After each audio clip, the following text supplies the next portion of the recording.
ये कहानी है शमशान में रहने वाले एक ऐसे राक्षस की जो हमेशा इस ताक में रहता कि कब किसी कुंवारी कन्या का जनाजा उठे, कब उसका अंतिम संस्कार हो और कब वो उसकी अस्थियों को निकालकर फिर से उसे अपनी शक्तियों से जिंदा करके अपना दिल बहलाने वाला खिलौना बनाए। वो राक्षस नहीं, मृत्यु का उपहास था, जिसने दशकों की साधना से सीख लिया था कि कैसे कुंवारी कन्याओं की अस्थियों को कामुक कठपुतलियों में बदला जाए। हर जलती चिता उसके लिए एक नया खिलौना थी। गुजरते वक्त के साथ वो दुष्ट राक्षस और भी ताकतवर होता गया। अब उसे केवल और केवल इंतजार रहता तो बस इस बात का कि कब आसपास किसी कुंवारी कन्या की मृत्यु हो और कब वो उसे पुनर्जीवित करके अपनी कठपुतली बनाए। शमशान में जब कभी किसी कुंवारी लड़की का मुर्दा शरीर दाह संस्कार के लिए लाया जाता तो उस भक्षक की आंखें चमक उठती। बीतते समय और उसकी साधना सिद्धियों ने उसे इतना बलशाली बना दिया कि अब उसकी मृत्यु लगभग नामुमकिन थी, क्योंकि उसके प्राण एक तोते में थे।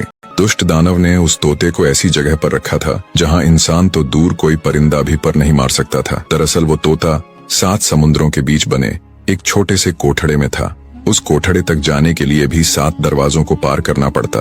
उन 7 दरवाजों में हर दरवाजे के पीछे छिपी थी एक अत्यंत कठिन पहेली। उस पहेली को हल करने के बाद ही दरवाजा खुल सकता था।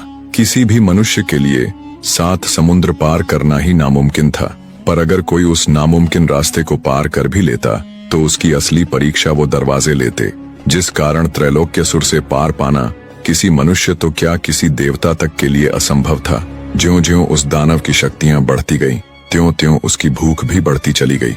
अब उस घिनौने राक्षस के लिए किसी पवित्र कन्या के मृत शरीर का इंतजार करना बर्दाश्त से बाहर होता जा रहा था। वक्त बीतता गया, दिन निकलते गए, धीरे धीरे दिन महीनों में तब्दील हो गए। बढ़ते समय के साथ त्रैलोक्यसुर की बेचैनी और उसके सब्र का बांध टूटता जा रहा था। फिर एक दिन वो हुआ जो कभी नहीं होना चाहिए था। त्रैलोक्यसुर अपनी प्रतिज्ञा की बेड़ियां तोड़कर किसी जीती जागती पवित्र कन्या की खोज में निकल पड़ा।